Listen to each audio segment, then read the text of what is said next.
Bana Sans Frontières, amis de l'émission Sans Frontières, amis d'antenne à la chaîne de référence. Nous sommes à Bruxelles. Ça c'est Bruxelles. C'est les Champs-Élysées de Bruxelles. La place Louise. Aujourd'hui, au sommaire de cette émission, nous allons parler de le showman. Quand au Congo on parle du showman, le musicien showman, Kolo Kwanga, c'est qui? Lita Bembo. Aujourd'hui, nous allons parler avec Lita Bembo que nous avons rencontré toujours dans les environs de la place Louise. Et voyons un peu ce qu'a été Lita Bembo parce que jeune ami Kolo est belé baye barasso Lita Bembo te. Otala Lita Bembo. Bonjour mademoiselle. Bonjour. Comment allez-vous? Je vais bien, merci. Vous êtes congolaise? Oui, je suis 100% congolaise. 100% congolaise. Des pères et des mères. Alors, oui. Je sais pas, est-ce que vous connaissez Lita Bembo? Je connais pas. Mais Lita Bembo, vous ne connaissez pas? Non, je connais pas. La nouvelle génération. Lita Bembo, c'est le monsieur showman. Parmi les musiciens, c'est lui qui faisait le show. Évidemment, la génération ne connaissait pas. Oui. Voilà. Plus, Inosbi, Fali Poupa et Gaz Marité. Voilà. Alors, on va te présenter Lita Bembo. Qui était Lita Bembo? Et tu vas le voir danser. Comment c'était le showman.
Alors, chers amis de l'émission Sans Frontières de Antenna, nous sommes à Bruxelles. Nous sommes du côté de l'avenue Louise, pour les personnes qui connaissent Bruxelles. Et, oh, qui je vois? Lita Bembo, Kolo Histoire, Kolo Kwanga, Stukas Mombombo, donc, Monsieur Russet. Le showman. Monsieur Russi.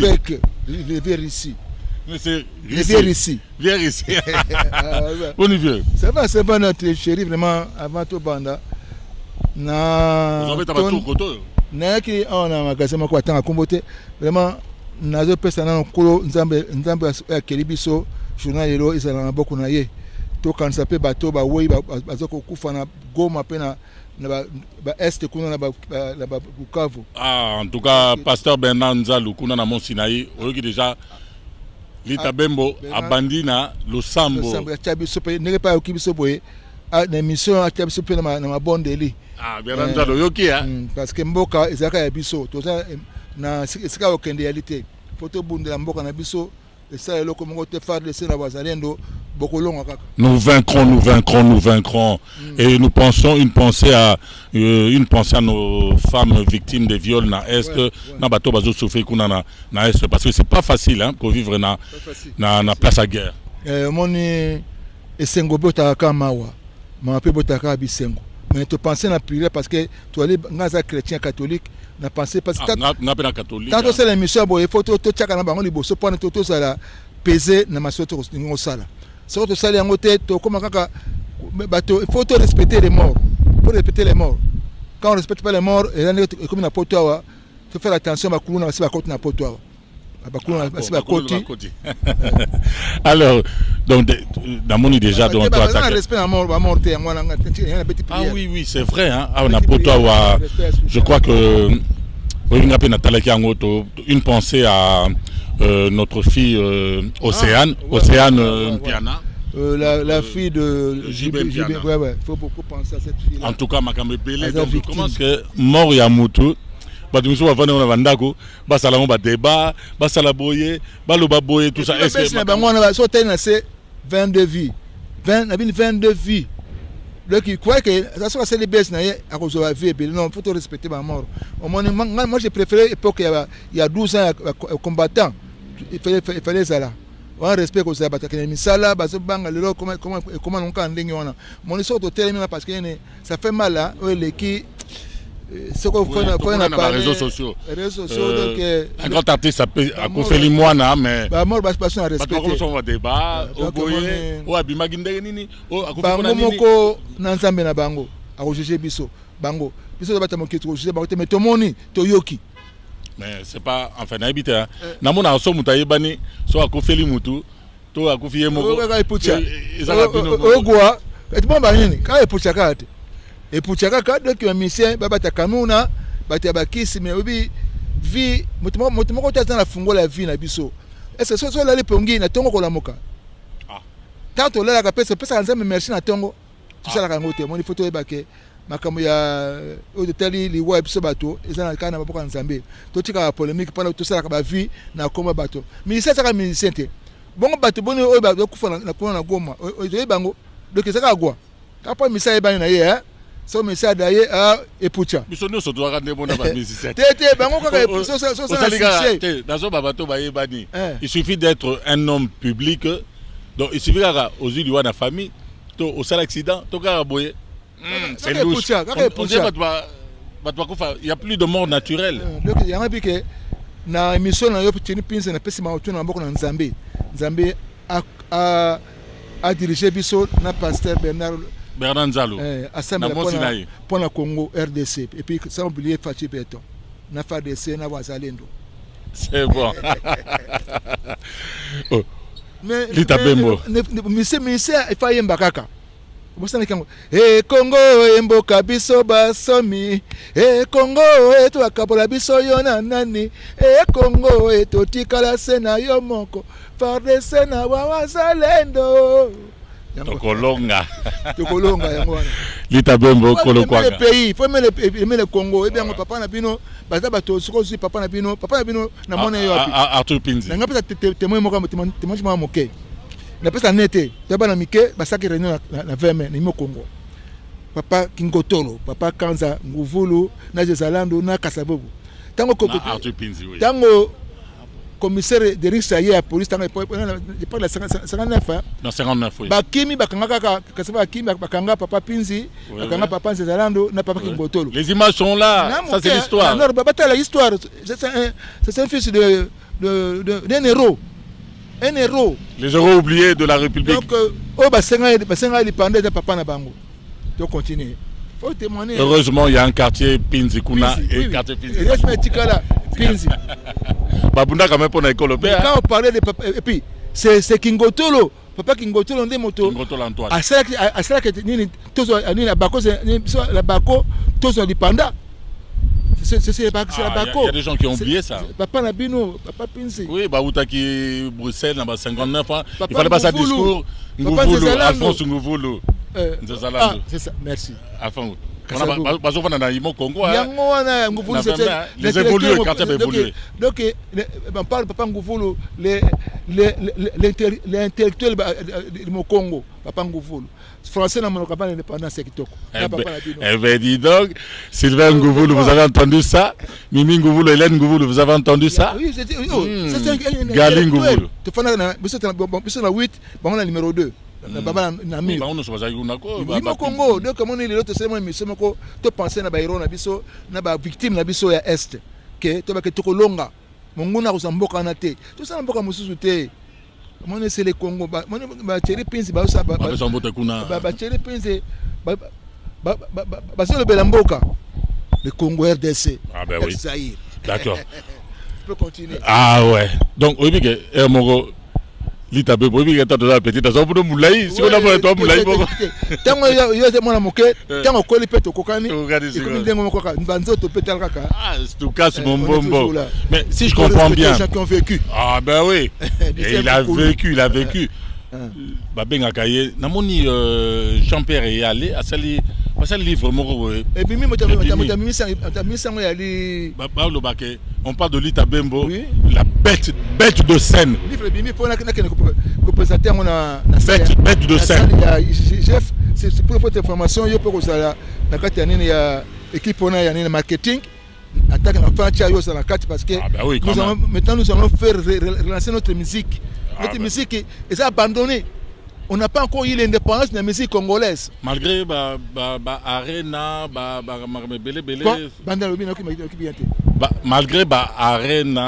Arena, tout ça, musique d'habitude indépendance.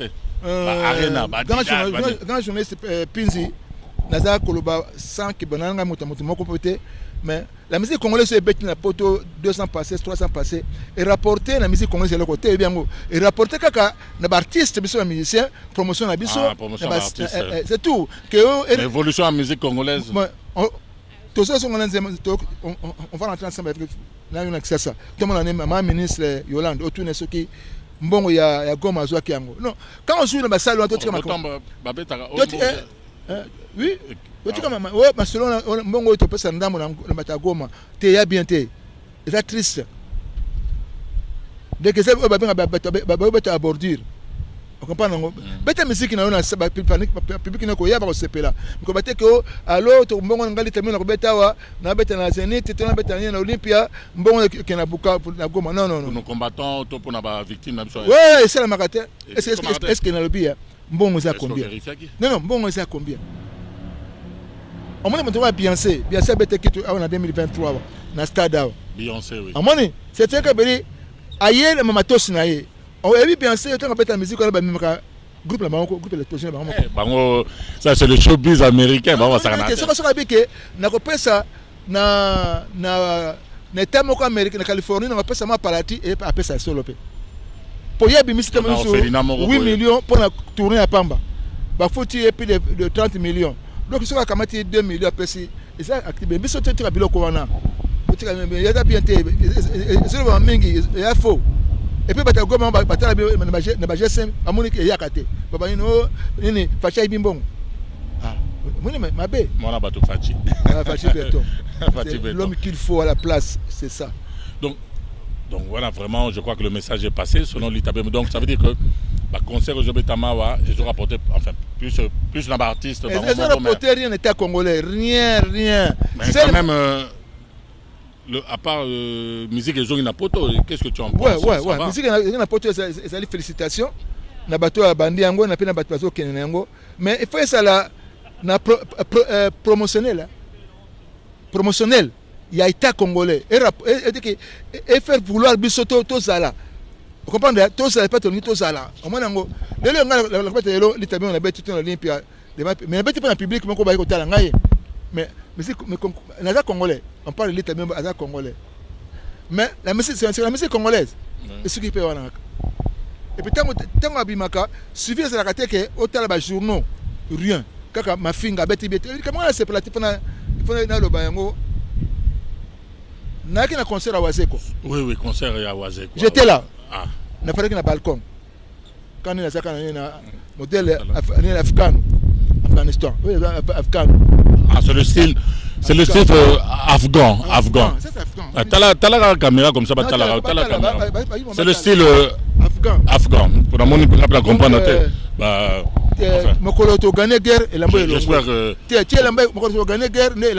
Ah d'accord, il est habillé comme ça. Symboliquement pour penser dans la Est. Dès que tout sera en ordre là-bas, à Ozonga, à Kolokwanga. Donc si je comprends bien, dès que nous se plaindre, faciliter les actes dans les réseaux sociaux. Non, au moins, il y a un conseil à passer quoi. Moi, simple à moquer.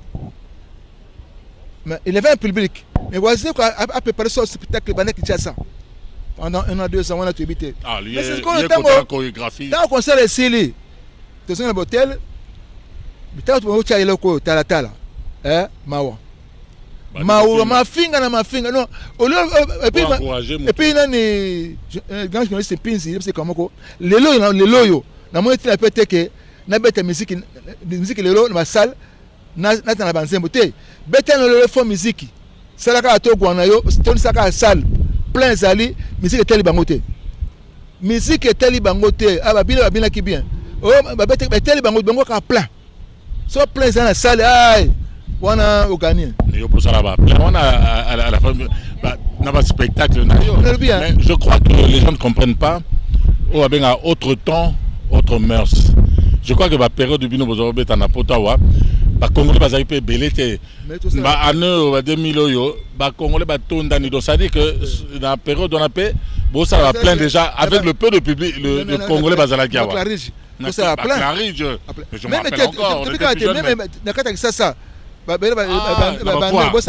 na foire tu te bêta devant 1 million de personnes le papa qui PDG ya foire le papa c'est papa là parce que comment là c'est un papa gentil là tu bêta na foire on a basé sur ça il événement loki motopena ayen concert bakangi porte à foire il y a bien futaka ticket ata côté te futaka ticket ça libanda et puis quand on parle de mort bêta ba na stade wana ngakuna sikanga ngai bango babeta concert ba nene bibe mezana na sima podium babeta bango rien kabata kufa ki saka ndenge wale baleka et puis tu beta ba 500 000 la foule oui la foule tu beta 500 000 à 1 million tu sara zali wana okotuna ye il faut le ko ali wana tuna ye ba jina ba aussi ba ali wana en plus période je crois qu'ils qui podium ya côté des podium ya te fara Zaiko Zobeta instrument basi mbongo moko boye basi mbongo ba tunela ko banda o ngai na ngani koto kwa match il faut peut-être et qui ni on a dit et puis c'est quoi qui na force moko o que just ba bangene na rochero Zaiko fara ya solo tu beta devant na foire on a de 500 000 à 1 million de personnes na foire ces gens qui ont vécu ba bi yango on a plein et plein c'est quoi comment plein et tout ça la plein musique ya tant tu beta bozo kama mo ya lantina o ya lobi o ezo beta ozoka eluelo kumu secrétaire ya bano de wae abutuna ozoka monse kambuza yeye o mondo ye veut dire succès sur dans manzembo na plein c'est ça que quand moto moko otozo mona donc soka ya zo beta na succès et ko na plein vous comprenez ngo OK ah ben oui la quinoiserie est comme que moto akufi il faut que bolukele raison bafouiller après pour nini mais il y a des morts naturels pour nini vérifier hein bon mon akeba docteur ba sabino ba médecin ba sabino rola là lobina tongo ou la mugité aux aino maladie on appelle ça une mort naturelle bana msuba bébé ba msuba kufa gabo alali na tongo ba moné albela ina été une mort naturelle. Rose a peu distrait, va toucher ou va tamponner, accidenté. C'est une mort naturelle. Pourquoi Gaga il faut que Gaga Moutakofa empoisonné, patati patata. Ah bien surtout pas musicien. Tu tournes on a parce que périmètre comme un musicien. Ah je sais pas qui c'était alors. Chacun son secret. Voilà les mots. Ah tu as un secret. Il y a un livre. C'est pas comme on a na Google. Il y a les secrets et le doute. Ah, le moi, doute. On a fait un doute kotaki. Ah, donc, tant qu'on a un doute, abstiens-toi de faire des commentaires. Tant que on a un doute, comme ça, la boule est belée. Pour la nuit, il bien. Pour la nuit, il y a mingi na nzela. Pour la nuit, émission na ye batala mingi. Pour la nuit, akitaka succès. Pour défendre vraiment la valeur sûre, il y a biso ba wena biso ya mboka, faut te défendre ngo. Omoni o ekoli moto la ngai. Et ça m'a quand même mokili vraiment ngai vie na ye avec le cœur azaka na kolon zambe akufungola esprit pour que nika liboso mosala. Merci Lita Bembo. Oyebaka ke ndenge kaka au fait parce que les gens croient que Lita Bembo c'est la Stukas. Or ça des membres ya Stukas. Sikoyo atikala neti muta Stukas il est le propriétaire Stukas. Ka ndenge kaka Zaiko. Zaiko tout le monde est parti, il y en a qui sont morts et tout. Et il est resté, donc on parle de Zaiko. Zaiko de Nogalongo maintenant, Soukas de Lita Bembo.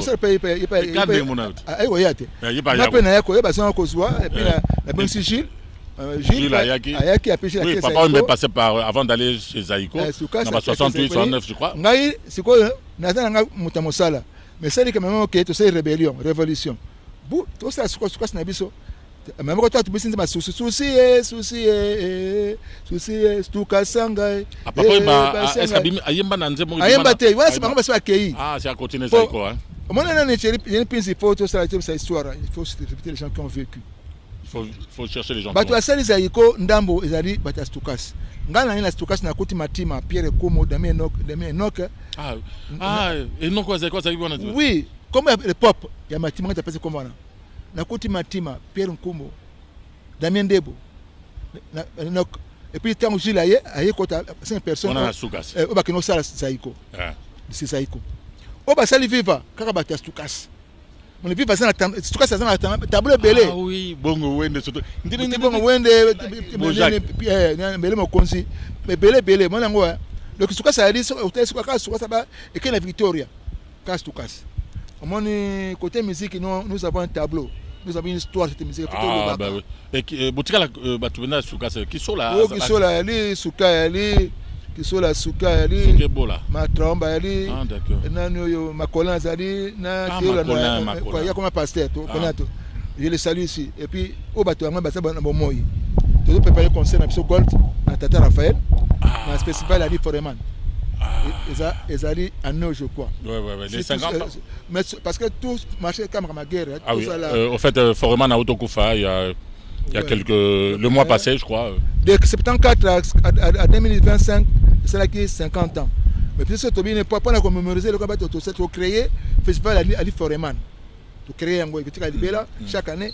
Et puis le festival Ali Foreman, il faut que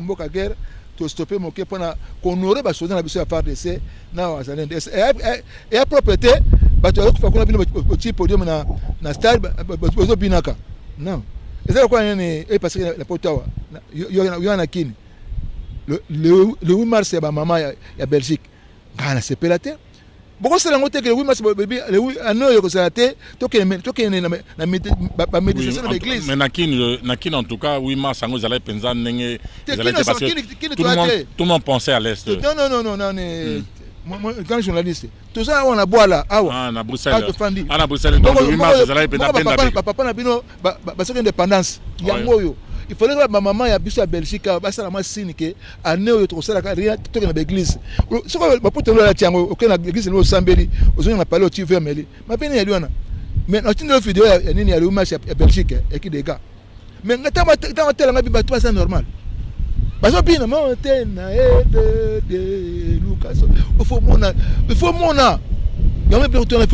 faut combattre yango tout ça na motema ya mboka ba mama de Belgique ba chaka motema li panda bazo na mboko yo na Belgique na Bruxelles na papa na bango bino maman na biso oui ba on peut citer exemple bon c'est là que le 8 mars ngo le seul ngo ezana kini rien zéro et le cas ngwana mais c'est ça que le 8 mars biso to na l'église mbele film wana ngeli kana RTNC na TV5 na ba satellite moni na contre bino teme tolinga mboka surtout tolinga mboka te c'est un problème et ça passe c'est tolinga mboka te. Voilà. En tout cas, Lisa Bembo, merci. Je vais parler encore sur moi, les condamnations. Les condamnations aux Aranines. Ça, pour la clip, première version, les condamnations. Elle est conda. Et condamnation. Ça veut dire, il y a un nombre de célibataires. Et condamnation. Il y a des célibataires qui peuvent être saccadés. Qui bon koko be konda biso sali yango vous appelez le monde na ba fali non il y a petit à bois là papa ne abenga papa na noko donc il fallait aller à songa na balisi mwana il fallait ekoloba d'accord à côté na bino babi miombale enfin babi bazali tomba sengele biso ko be konda mai ndombe 100% kota ba vieux Tony Bokito kan fait na paye son âme bien coloqué konda mai ndombe 100% uzu anti oke bikoro pa maman ngai bikoro bonginda ikoko bonginda omoni je vais parler maintenant bientôt et monsieur si nango et condamnation il va tourner un clip là ba ko yo to wandela bilima yo to wandela bekali yo cheri pinze yo to le kamongala yo madame nango yoki il a clip et condamnation les assommes. Nous serons là pour suivre. Après. D'accord. À toi, merci beaucoup. C'est l'émission, mais je salue vraiment le sambo na RDC. La famille surtout. Oyangai, famille, l'ita famille. Et puis, à comprendre. Et puis, fanatique à Stoukas. Oyo, balinganga balandangai. Kola Zaka, toujours na bino. Bientôt, festival Ali Foreman. Et comment tu m'as dit ça?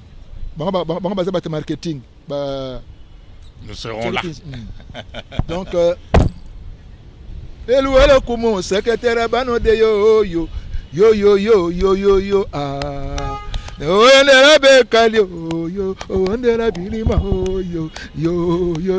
Et condamnation. En tout cas, merci beaucoup. Je crois que Gimvoa Makuna Mobala Lolo Otali, Lise Kaka. J'espère que tu te rétablissement en a bien. Blaise Ndakuna na antenne et tous mes potes d'antenne en tout cas aux Zedokole, je vous remercie et prochainement toujours la suite dans cette émission de Sans Frontières. C'était avec Lita Bembo Kolokwanga Makamunyo Sogaraye, le number one dans le show.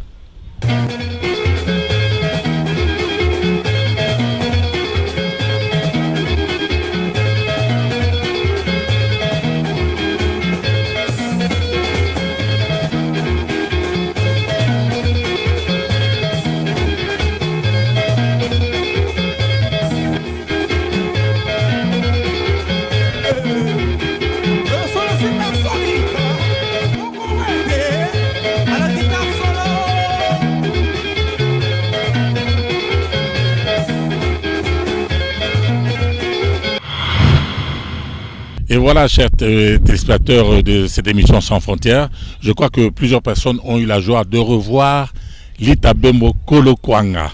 Et ça fait sûrement beaucoup de souvenirs. Mais une pensée dans cette émission Sans Frontières, une pensée à une grande personne qui participait des fois, un grand fanatique de cette émission Sans Frontières, qui s'appelait Blaise Mondo. Blaise Mondo est décédé à Kinshasa et vraiment mes condoléances à toute la famille Bizoueli pour la disparition de notre ami Mondo Blaise. Vous avez déjà eu plusieurs fois de l'occasion de le voir dans cette émission Sans Frontières. Il y a des fois participé et ce grand monsieur Blaise Mondo nous a quittés.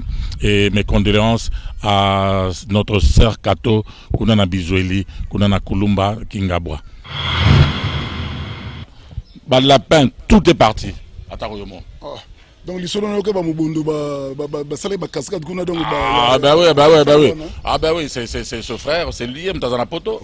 Atina Bondo pour les habits sur un poto, à la ferme, il a investi au pays, mais des Mobondo, je ne sais quoi là, ils sont dans la forêt, et tout. Alors, on a reçu un ministère intérieur, Salamakasi, a renforcé le côté. Ah, ben oui, parce que. Quoi, nous avons cicatrice. Nous avons un Kinshasa. Allez, ah non. Mais nous avons comme un ce qu'on va tout monsieur à Poto, au Chamako. Les gens vont se dire. Naosala déjà fatigué. Ah, Naosala loko moko boye. Ah, batumo ba ibima na sana ba Kongo na sali na bandunu. Batumo ba bimaka. Batumo incontrôlé armé. Hein? Armé. On a reçu un mokonzi mboka. Kutala na makambuka ya Kinshasa awa na bandundu awa. Tozaka na kina. Mais comme c'est sans frontières, comme c'est sans frontières, donc ça veut dire que Sans Frontières est descendu. On a été chercher ce monsieur qui s'appelle le frère Paul. On était à Bruxelles, on est descendu du côté de là où il habitait. Il s'est plaint. Je vous laisse regarder. Je vous assure, c'est triste. Triste. Moi, mingi. Triste. Tosenga kaka na bakonza moko basala effort na nzela awa bandundu ko armé bato ebele pona makambo. Vous savez, la communauté congolaise, elle est fortement installée ici à Bruxelles et surtout dans la commune de Saint-Josse. Alors, la fondation CITA, encadrée par évidemment elle-même Karine CITA, a organisé une journée de rencontre avec le bourgmestre de la commune de Saint-Josse qui s'appelle M. Émir Kir. Émir Kir qui a été réélu d'ailleurs. Mais vraiment mes félicitations à monsieur le bourgmestre qui a été réélu bourgmestre de la commune de Saint-Josse, est descendu chez Karine grâce à la fondation Karine Sita, la fondation Sita. Il a participé à un petit dîner, un petit débat avec la communauté congolaise de Saint-Josse. Et voyez un peu ce que c'était cette rencontre à Saint-Josse avec le bourgmestre de Saint-Josse, monsieur Émir Kir. C'est tout ça grâce à la fondation Sita.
Dans l'ambiance congolaise.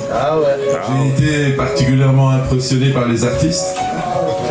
Là, ils essayent de manger quand même un peu, ils ont le droit de manger, de boire, mais je dois dire que monsieur, je ne sais pas comment il s'appelle, Bianco, mais moi je pense que c'est Léopard. C'est un léopard. Alors il a au niveau des hanches quelque chose de... Et alors j'ai vu qu'il faisait des... La dernière fois que j'avais vu ça, c'était quand j'étais à Kinshasa, à Balumbu. C'est le fief. J'étais à Balumbu avec Dora Ilunga, mon ami, que je salue. Je salue d'ailleurs par la même occasion des personnalités qui me sont chères.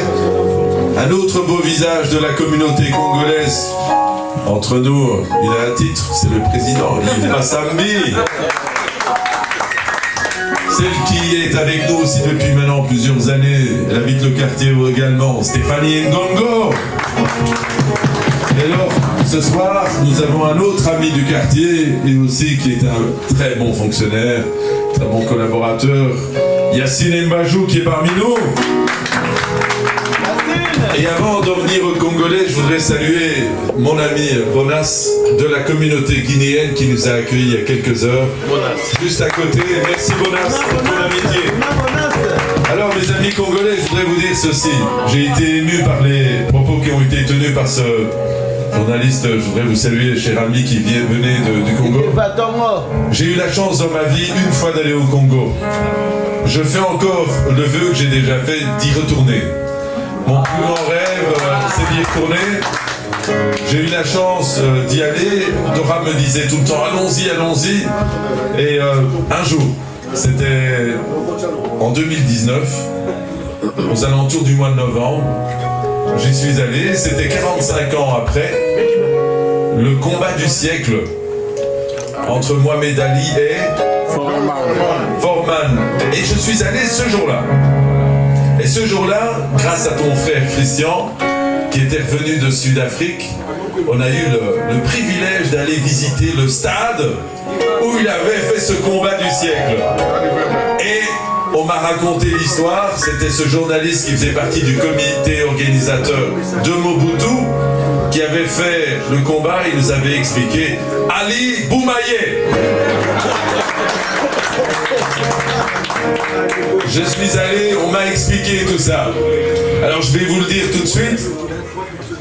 La boisson que j'ai le plus préférée au Congo et qu'on me ramène régulièrement, je suis pas très bien, j'en bois très peu, pratiquement pas, mais c'est le Vitalo. Le Vitalo.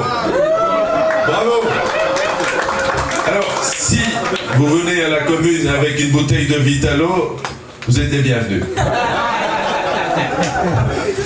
Voilà, je voudrais vous dire que je sais que vous traversez des moments difficiles avec votre pays et avec toute mon équipe, nous sommes solidaires de ces moments difficiles que traverse le Congo et je sais à quel point vous êtes solidaires et vous êtes avec votre cœur et votre esprit au Congo, mais malgré cela, vous continuez d'avancer et vous avez 1000 fois raison d'avancer. J'espère que les conditions sont réunies le plus vite possible pour défendre les intérêts des Congolais et que ça s'arrêtera au plus vite cette guerre, qui est injuste. Et nous savons à quel point le Congo est parfois isolé face à ce qui lui arrive comme drame. Malgré ça, nous ne devons pas non plus écarter du revers de la main tout ce qui est fait en bien.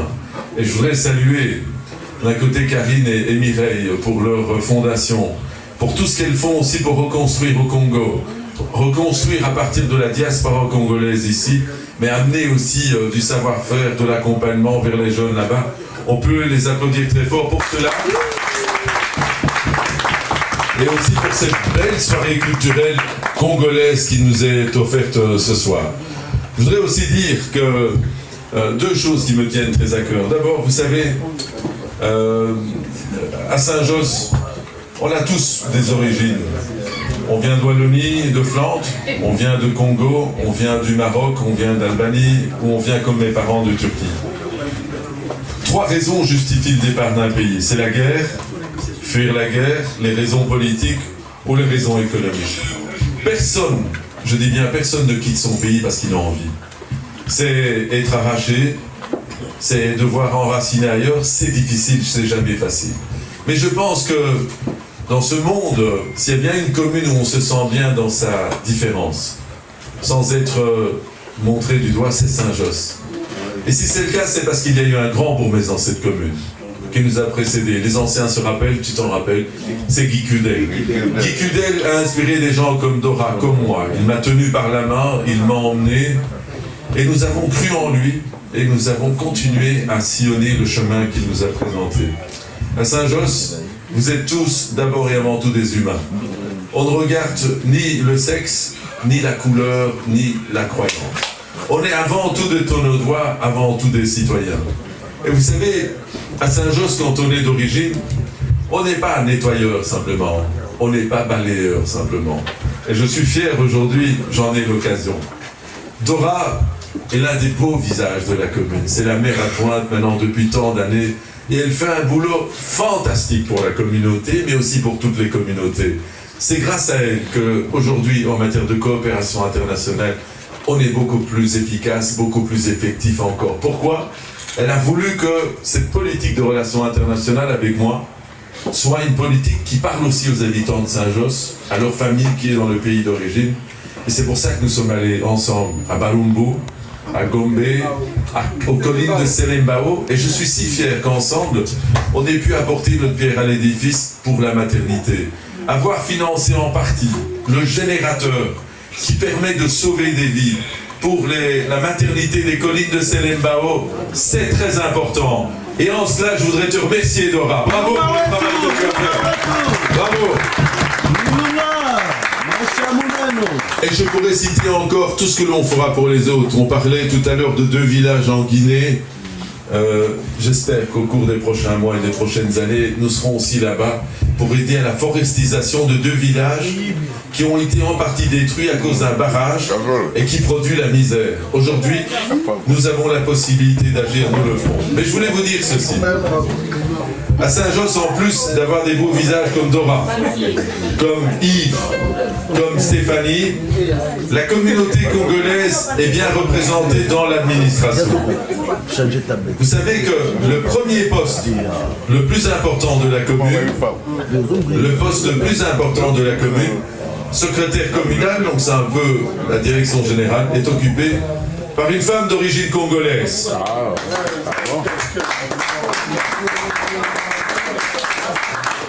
Alors, je sais que parfois, là où on vit, parfois on est dans le doute. Parfois on a l'impression que c'est compliqué, qu'on ne va pas y arriver. Je voudrais vous faire part de mon expérience personnelle. Je suis arrivé dans le quartier ici le 30 juin 1977. Je suis arrivé dans ce quartier le 30 juin, madame. Regardez, je suis arrivé dans ce quartier le 30 juin 1977. Mais mon papa était mineur. On vivait dans une maison ouvrière à Charleroi. Il a eu 2 accidents successifs et après sa carrière, on est venu habiter Saint-Josse. Je vivais dans 2 pièces, une cuisine. Avec mes 2 grands frères, on dormait dans un lit, comme 3 petits chiots. On avait juste un poêle à charbon et maman nous lavait 1 fois par semaine dans la bassine. Je parle de moi. Même à ce moment-là, on s'est jamais considéré comme des victimes. On a tout le temps remercié le ciel, le Créateur. On ne s'est jamais plaint. Et vous savez, et c'est le message que vous aurez passé à certains qui parfois ont des difficultés, parfois pensent que la nuit ne va pas être suivie du jour. C'est faux. Eh bien voilà.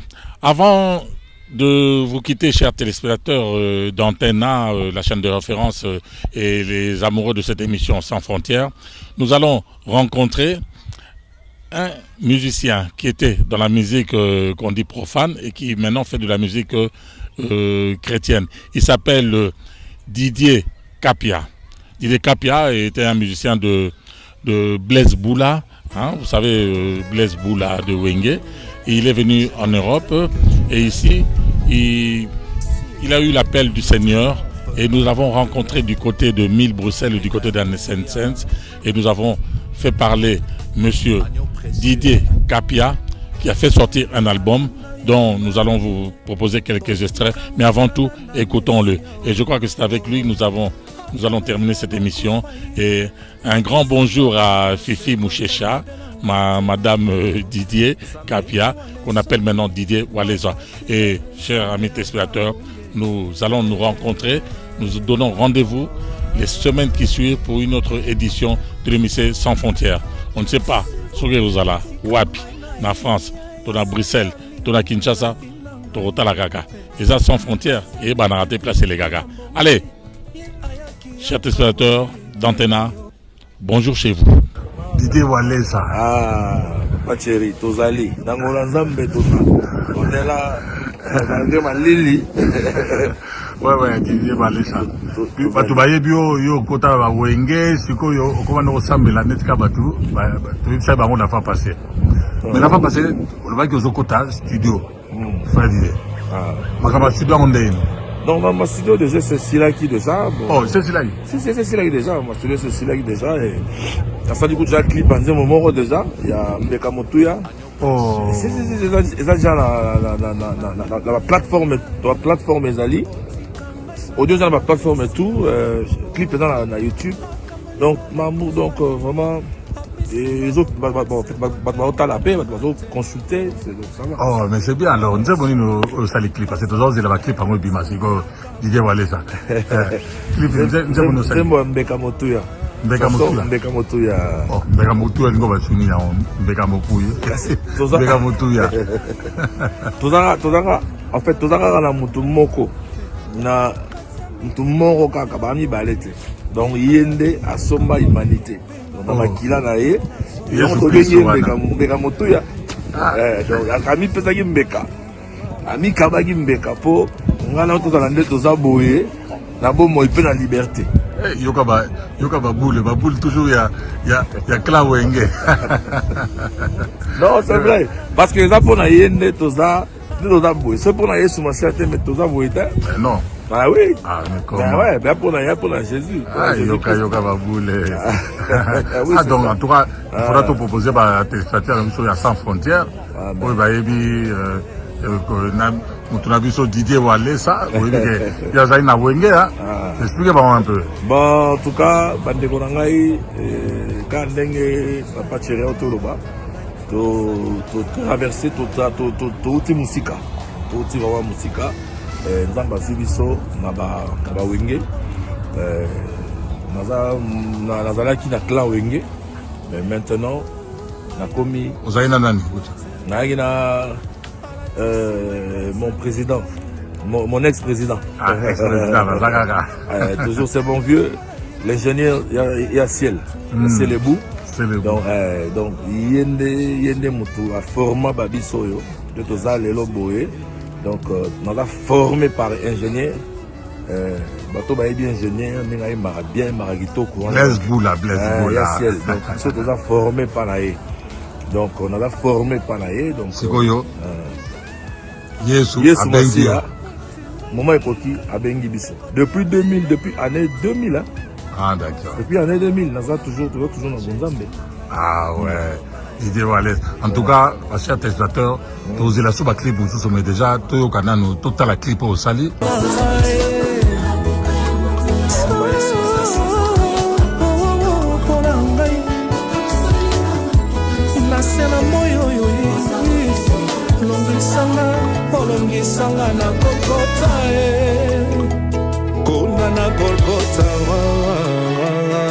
Le pastoral, Alain Bossé. La jardin à Gethsemane, Fait de l'éternel.